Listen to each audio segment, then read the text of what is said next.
going to get into the home, but we like to say they're going to get there through the garage door. People are going to bring them home over the weekend to work on something. Sunday morning, they're not going to be able to get their kids away from them, and maybe someday they'll even buy a second one to leave at home.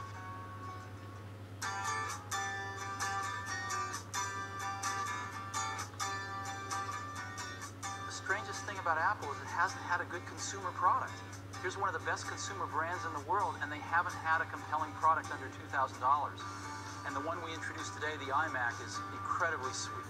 So I think it's going to make a big difference. This $1,299 product is faster than the fastest Pentium 2 you can buy. You can go out and buy a 400 megahertz Pentium 2 and this thing smokes it. And so it's amazing. And the market's never had a consumer product this powerful and this cool looking.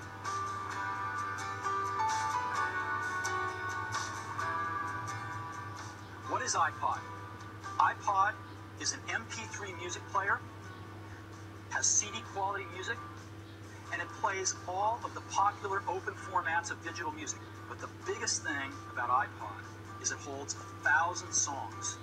Now this is a quantum leap because for most people, it's their entire music library.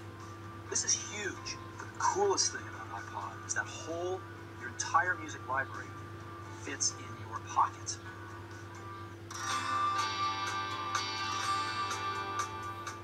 I've got a pocket right here. Now this pocket's been the one that your iPod's gone in, traditionally. The iPod and the iPod mini fit great in there. You ever wonder what this pocket's for? I've always wondered that. Well, now we know, because this is the new iPod Mac.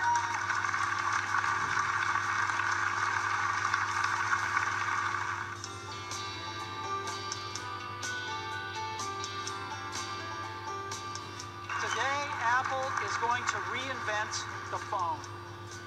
An iPod, a phone, and an internet communicator. An iPod, a phone. Are you getting it? These are not three separate devices. This is one device. And we are calling it iPhone.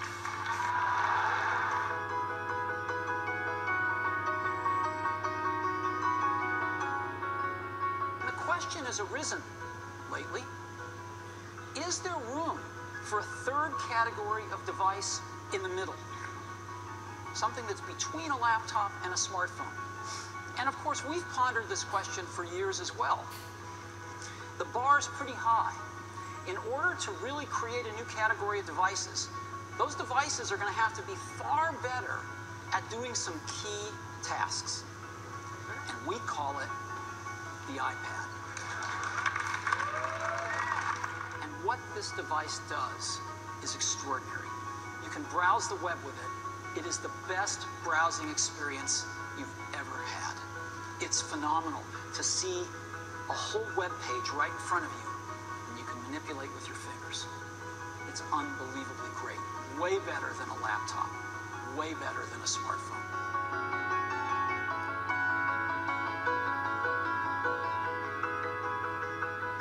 For 2010, we're going to take the biggest leap since the original iPhone. And so today we're introducing iPhone 4. Fourth generation iPhone. Stop me if you've already seen this. Believe me, you ain't seen it. You've got to see this thing in person. It is one of the most beautiful designs you've ever seen. Hey, Johnny.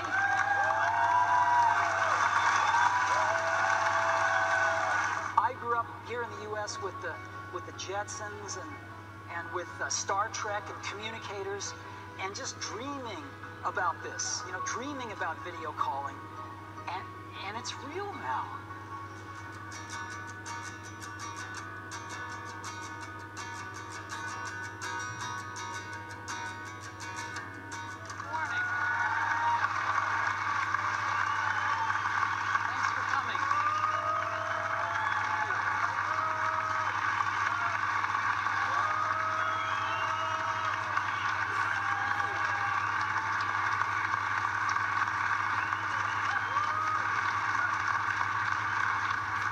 going to introduce today iPad 2, the second generation iPad.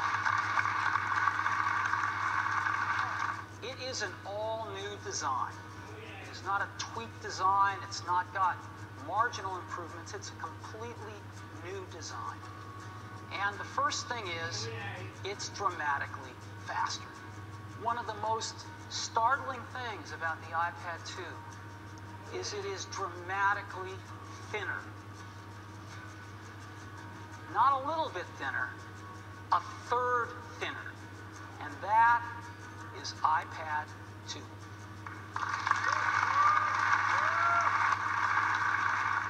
As always, I'd also like to thank everyone's families because they support us and let us do what we love to do.